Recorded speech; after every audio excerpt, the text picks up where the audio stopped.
2024 లేదా 25లో డిగ్రీ లేదా బీటెక్ చదివారా? సాఫ్ట్‌వేర్ జాబ్ కోసం ఎదురు చూస్తున్నారా? అయితే కోడ్ జ్ఞాన్ 100 డేస్ కోర్సులో చేరండి. జాబ్ సాధించండి. నమస్తే, వెల్కమ్ టు సుమన్ టీవీ. నేను మీ యాంకర్ సిరి. ఆంటర్‌ప్రెన్యూర్ అలాగే స్కిల్ డెవలప్మెంట్ ప్రోగ్రామ్కి సంబంధించి మేము ఆ ప్రోగ్రామ్ని డిజైన్ చేయడమే కాకుండా ఎవరైతే కొత్తగా ఆంటర్‌ప్రెన్యూర్ జర్నీని స్టార్ట్ చేయాలి అనుకునే వాళ్ళైనా, ఆల్రెడీ ఎగ్జిస్ట్ అయ్యి ముందుకు ఎలా వెళ్ళాలి అనుకునే వాళ్ళందరికీ కూడా జగదీష్ గారు బిజినెస్ కోచ్ ఎంతో మందికి అయితే సపోర్ట్ చేయడం జరుగుతూ ఉంది. అందులో భాగంగానే ఈ ప్రోగ్రామ్ ద్వారా ప్రీవియస్గా మేము ఒక ఎపిసోడ్ కూడా చేయడం జరిగింది. అందులో ఒక ఐడియాని, ఎస్పెషల్లీ ఒక బిజినెస్ స్టార్ట్ చేసేటప్పుడు ఫస్ట్ కావాల్సింది ఐడియా. మరి ఆ ఐడియాని ఎలా స్టార్ట్ చేయాలి అంటే మనకి రకరకాల ఆలోచనలు అయితే వస్తూ ఉంటాయి. కరెక్ట్గా ఇది బిజినెస్ ఐడియానే అని మనం ఎలా గుర్తించవచ్చు? ఈరోజు దీని గురించి క్లారిటీగా మనకి ఇన్ఫర్మేషన్ ఇవ్వడానికి జగదీష్ గారు ఉన్నారు. అడిగి తెలుసుకునే ప్రయత్నం చేద్దాం. నమస్కారం సార్. నమస్కారం అమ్మా. చాలా మందికి కూడా బిజినెస్ చెయ్యాలి అని అనుకుంటూ ఉంటారు. బిజినెస్ చెయ్యాలి అన్నప్పుడు ఫస్ట్ గా గుర్తు రావాల్సింది ఒక ఐడియా. సో ఆ ఐడియాని ఎలా మనము ఇది కరెక్ట్ అని ఎలా తెలుసుకోవచ్చు అంటారు? అదే దాన్ని మంచి వ్యాపార ఆలోచన, ఇవాళ మన సబ్జెక్ట్ పేరు మంచి వ్యాపార ఆలోచన, దాని లక్షణాలు. సో మంచి వ్యాపార ఆలోచన అంటే అసలు మంచి అనేది ఏంటి? అసలు ఆల్ స్టేక్ హోల్డర్స్కి మంచి జరిగితేనే అది మంచి వ్యాపార ఆలోచన. ఆల్ స్టేక్ హోల్డర్స్ అంటే ఎవరు? ఒక వ్యాపారం చేయాలంటే ఎవరెవరు ఉంటారు ఆలోచన? సో కస్టమర్స్ ఉంటారు కదా, తర్వాత వెండర్స్ ఉంటారు కదా, ఎంప్లాయీస్ ఉంటారు కదా, తర్వాత ఫ్యామిలీ మెంబర్స్, ఇప్పుడు వ్యాపారం చేసే వాళ్ళ ఫ్యామిలీ మెంబర్స్ కూడా ఉంటారు కదా, తర్వాత బ్యాంకర్స్ అప్పు ఇచ్చిన వాళ్ళు ఉంటారు కదా, కన్సల్టెంట్స్ ఉంటారు కదా. సో ఇట్లా ఈ ఎకో సిస్టంలో ఎంటర్‌ప్రెన్యూర్‌షిప్ ఎకో సిస్టమ్ అంటాం దీన్ని. ఈ ఎంటర్‌ప్రెన్యూర్‌షిప్ ఎకో సిస్టంలో అందరికీ మంచి జరిగేదే మంచి వ్యాపార ఆలోచన. సో ఈ మంచి వ్యాపార ఆలోచన రావటమే అసలు ఎక్కువ మంది అసలు ఎంటర్‌ప్రెన్యూర్‌గా మారే వాళ్ళలో చాలామంది ఏంటంటే వాళ్ళలో ఏదో ఒక బలమైన ఆలోచన, జాబ్ చేసుకుంటూ ఉంటారు, సడన్గా నైట్ టైం ఏదో ఫ్లాష్ అవుతుంది, లేదు వాళ్ళు ఎక్కడికో కస్టమర్ దగ్గరికి వెళ్తారు, ఆ వెళ్ళినప్పుడు వాళ్ళకి ఏదో అర్థం అవుతుంది. ఆ అర్థమైనప్పుడు దాన్ని ఆధారంగా తీసుకుని అరే ఇగో పలానా చోట వీళ్ళు ఈ ఏదో ఒక డిఫరెంట్ స్వీట్ ఎవరో అమ్ముతున్నారు అనుకో, అరే ఇది కూడా మనం కూడా అమ్మితే ఎలా ఉంటుంది, బాగుంటుంది అనే ఒక లెక్కతో. సో బేసికల్గా ఒక మంచి ఆలోచన అని చెప్పాలి అంటే వ్యాపారంలో ఒక ఎంటర్‌ప్రెన్యూర్‌షిప్ ఆవిష్కరణ జరగాలి అంటే ఒక 3 బేసికల్గా ప్రైమరీ ఉండాలన్నమాట. ఆ ఆలోచన ఎలా పుట్టుద్ది అంటే ఎంటర్‌ప్రెన్యూర్‌షిప్లో ఒక సమస్య అనేది మనం ఐడెంటిఫై చేయాలి. ఇప్పుడు మన ఓలా, ఊబర్ ఇవన్నీ ఉంటే కార్లు ఇంతకుముందు మనం బుక్ చేసుకోవాలంటే కొంచెం ఇబ్బందిగా అనిపిస్తూ ఉండేది. మనం కాల్ చేయటం, బుక్ చేయటం, వాళ్ళ గంటకు రావటం, రాకపోవటం ఇలా జరిగేది కదా. సో అది ఒక ఆలోచన, ఒక సమస్య. అది ఆ సమస్యకి పరిష్కారం మనం కనుక్కొని ఉండాలి. అంటే వాళ్ళు ఏం చేశారు, ఒక సాఫ్ట్వేర్ అవన్నీ తయారు చేశారు.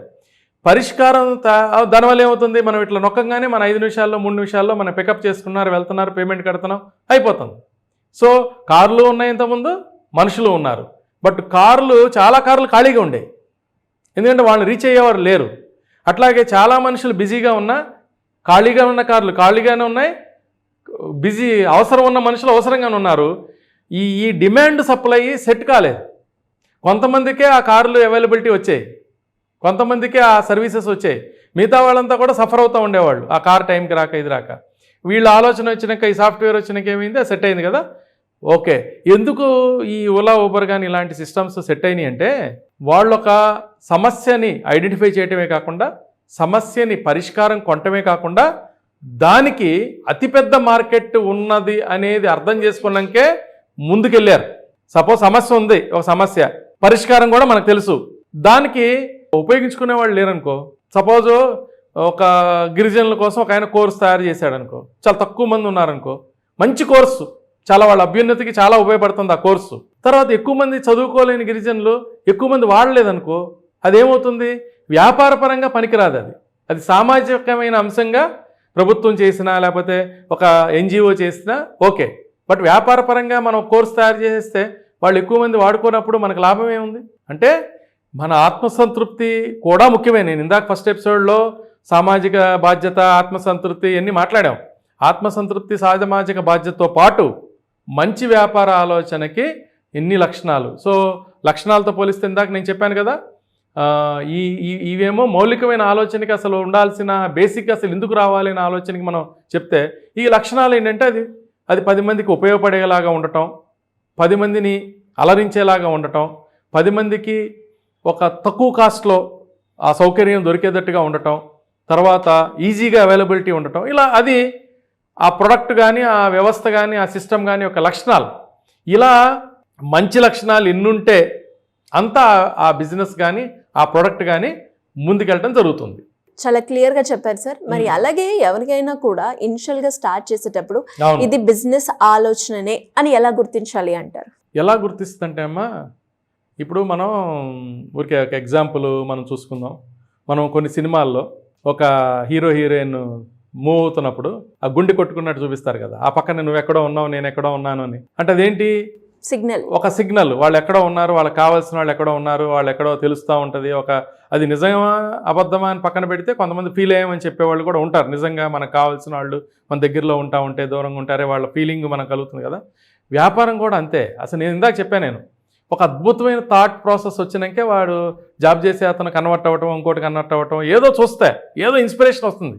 ఒక అతను బేకరీకి వెళ్తా ఉంటే బేకరీలో గంట సేపు కూర్చుంటే బేకరీలో ఒక 100 మంది కస్టమర్లు వచ్చి కొనుక్కుపోతున్నారు అనుకో, వ్యాపారంలో ఐడియా లేనివాడికి సడన్గా రావచ్చు, అరే మనం ఎందుకు బేకరీ పెట్టకూడదు అనే ఐడియా వస్తుంది.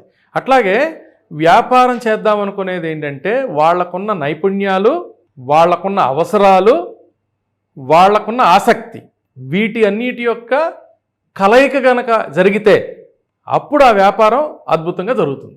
అంటే మీరు అన్నారు కదా సార్, కొన్ని క్వాలిటీస్ అయితే కావాలి బిజినెస్ చేసే వాళ్ళకి అని. అవును. సో ఎలాంటి క్వాలిటీస్ అనేవి ఒక బిజినెస్ స్టార్ట్ చేసే వాళ్ళకైనా లేదంటే ఆల్రెడీ చేస్తున్న వాళ్ళకైనా బిజినెస్ ఆంటర్ప్రీనియర్ ముందుకు వెళ్ళాలి అన్నప్పుడు ఎలాంటి క్వాలిటీస్ ఉండాలి అంటారు? క్వాలిటీస్ అనే సబ్జెక్టు మళ్ళీ మన ఎపిసోడ్స్లో మాట్లాడుకుందాం. బట్ ఇప్పుడు ఈ నిమిషానికి కొన్ని నేను క్వాలిటీస్ చెప్పగలిగే క్వాలిటీస్ ఏంటంటే, ఫస్ట్ వాళ్ళకి మానసిక దృఢత్వం ఉండాలి, మానసిక స్థిరత్వం ఉండాలి, స్టెబిలిటీ ఉండాలి, మెంటల్ స్టెబిలిటీ ఉండాలి. తర్వాత స్పష్టత ఉండాలి.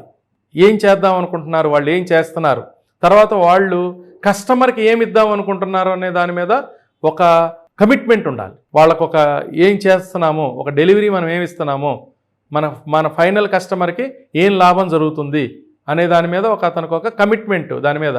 అట్లాగే వీళ్ళకి ఒక మంచి సబ్జెక్ట్లో వెళ్ళటానికి కావాల్సిన హంబుల్నెస్ ఉండాలి. అంటే జనరల్గా పొగరు అంటే ఆత్మవిశ్వాసం ఉంటుంది. నేను చాలాసార్లు చెప్తాను, ఒక ఇగో కొంచెం ఎక్కువ పాళ్ళలో ఉంటేనే మన ఎంటర్ప్రీనియర్ అవుతారని కూడా చెప్తా ఉంటాను నేను. సో అంటే ఆ ఇగో పాజిటివ్ ఇగో, అది ఊరికే తలదన్నే అహంకారం కాదు.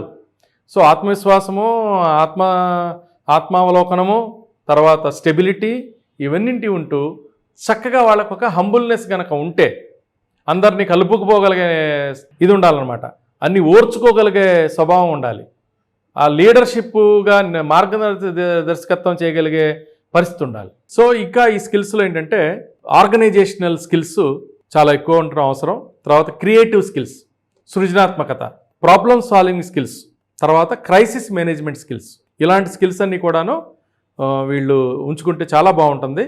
అయినా కూడా మళ్ళీ మనం ఇందాక చెప్పుకున్నట్టు ఏంటంటే ముందు ఎపిసోడ్స్లో ఎక్కువ సార్లు ఈ డిస్కషన్ జరుగుతూ ఉంటాయి కాబట్టి, సో టోటల్ ఎపిసోడ్స్ అయ్యేటప్పటికి ఏంటంటే ఒక క్లారిటీ మనం చూసే ప్రేక్షకులకి ఈజీగా వస్తుందమ్మా. అంటే ఎలా సార్, ఇంకా ఎవరికైనా కూడా బిజినెస్ పరంగా డౌట్స్ ఉంటే మిమ్మల్ని అప్రోచ్ అవ్వాలి అంటే ఏ విధంగా ఉంటుంది?